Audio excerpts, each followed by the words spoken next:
This is the exact video I wish I had seen years back when I was still 15 years old and I had my very first relationship, and it was extremely toxic. And I didn't like this relationship, and it kind of destroyed a part of me. And unfortunately, it impacted my self-worth for years to come. So I'm making this video because maybe you seem to struggle to communicate with your partner. This video will be, I hope, very important and impactful for you, and you will learn some bases on communication, and it's especially designed for a loving relationship. But let me tell you that this video will not only impact you with your partner, it will also impact your relationship with yourself. We dive into the video right now, and it's going to be in 3 points. So the first point is self-awareness. And self-awareness is the foundation of everything in your life, because you can't really love yourself without knowing yourself first. And it means knowing your needs, your joys, your pain, and your worth. And you can't respect yourself without being clear on your values, your limits, your goals, and the behaviors you're just simply not willing to accept. So for example, self-love without self-awareness. You can think, for example, I love myself, so I'll eat whatever I want and do whatever I feel. And of course, this may not be good for you because there are things that you will love to do, for example, drinking and smoking and driving very fast, but it can be just dangerous for you because you're not really conscious of how it impacts you. So it's not because you love it that it is self-love to do these things. Also, self-respect without self-awareness becomes rigidity. For example, you can think that because you respect yourself, you will never apologize to someone else, which of course is not okay if you want to have good relationships with other people. So now I want to talk to you about 3 valuable questions you can ask yourself in any situation. So for example, the first question is, what is happening inside of me? So this is a question of self-awareness, and it is based on facts. For example, how does my body feel? What is my emotional state right now? The second question is, what does the inner state needs in order to thrive? So this is a question of self-love, and it is based on care. Okay, so when you love yourself, you care for yourself, so you try to do things that are good for your mental health, for your body, for your environment and the people around you, so you can feel good. You can ask yourself right now, what do you need? Do I need reassurance? Do I need space? Do I need to feel safe? The third question is, what actions will honor my inner state and my values?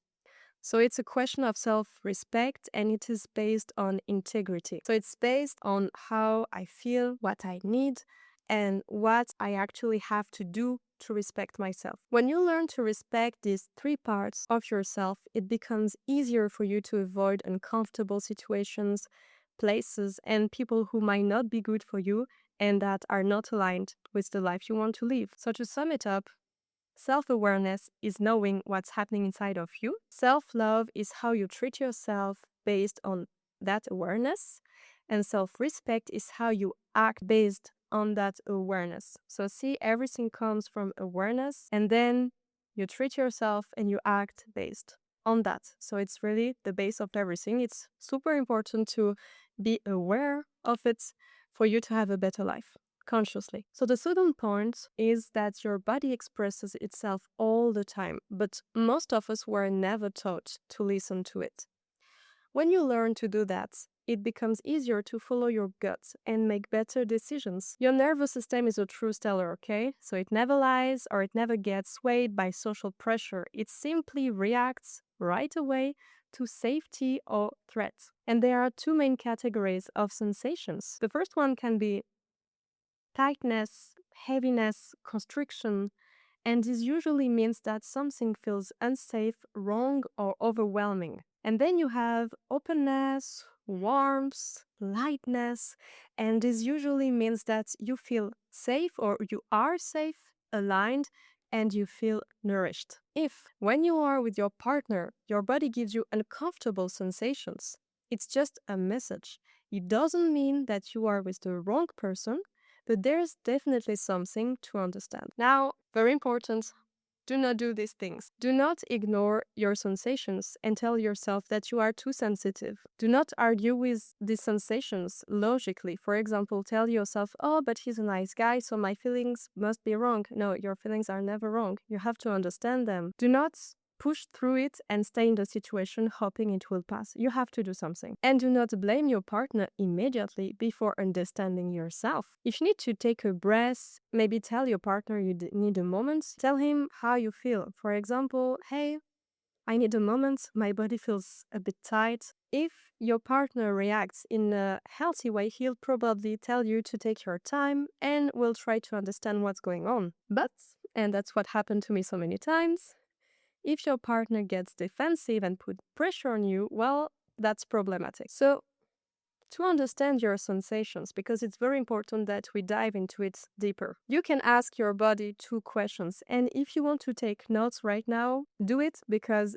these questions are very important. So first, is it old or new information? For example, this tightness maybe that you feel, does it feel familiar from past relationships or childhood, like a pattern? Or did it start exactly when he said or did something specific right now? Second question, is this warning me about a danger or is it just discomfort? Because danger means maybe he yelled, he lied at you, he dismissed you, or violated a boundary. Discomfort means you feel shy, nervous about being vulnerable, or he said something awkward but not harmful. It's important to distinguish the two of them, danger or discomfort. The most important distinction is to know that tightness does not mean you have to leave your partner, and it also never means that you have to ignore your sensations. Sometimes your chest tightens because you are about to be honest for the first time. Sometimes it tightens because your partner's just gaslighting you, and you will understand the differences the more you have experiences. So let's go to point number 3. Extremely important for everything in your life. For your relationships with your friends, family, partner, with yourself, and for your job. I had many problems in my life, in my jobs, because I didn't have a good communication. I was afraid to communicate. And so poor communication doesn't just create misunderstandings, it creates distance. And over time, that distance starts to feel like incompatibility when really, well, the problem was certainly just silence. So, in this part, we will see why we often don't speak our mind. Sometimes we wait for a partner to just know, to sense what's bothering us, to guess what we need. And when he doesn't, we get frustrated and we shut down. So there's something deeply comforting about the idea of being understood without having to explain yourself. And I guess we all dream about this kind of connection. We dream of being understood without having to speak, but it's actually by speaking that we get to truly feel understood. So here are 5 reasons why we sometimes don't speak our mind. So the first one is childhood conditioning. Even in today's times, little girls are often praised for being calm and kind, not too demanding, not complicated, and asking directly can be seen as bossy or being too much. And the hidden fear is to be seen as someone who's too demanding or difficult. The second one is love myth. So, Disney movies can make you understand that if a man truly loves you, he'll just know what's going on in your mind, and being guessed feels more romantic than having to ask. And the hidden fear in this can be that if he doesn't guess, he doesn't truly love you, which is false most of the time. The third one is emotional labor exhaustion.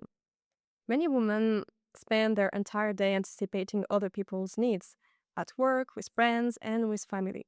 And it's almost automatic at this point.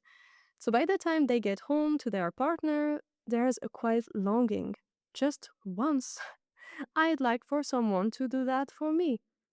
Because you're tired of always being the one who notices. You have to teach people how to know you before they can surprise you with it. The fourth one is the fear of rejection. If you ask him something and he says no, it can hurt, of course. But at least if you don't ask and he fails to guess, well, he's just clueless, which doesn't hurt as much. It's better than, he heard me and he chose not to care. So the fear behind can be that he doesn't love you enough to respond to what you just said. Of course, it's not as simple as that. There can be many reasons why your partner doesn't respond positively to what you said. So that is for you to decide if it's fair or not. And the last point is testing. I don't know if every woman did that, but I certainly did so many times. So you're upset about something, but you don't say it. Instead, you watch. Will he notice? Will he ask? Will he come find me? And if he does, he passes the test. And if he doesn't, he fails. So it's not manipulation, it's usually completely unconscious. It comes from a place of needing proof because words can feel cheap. But if he notices without being told, that feels like real love.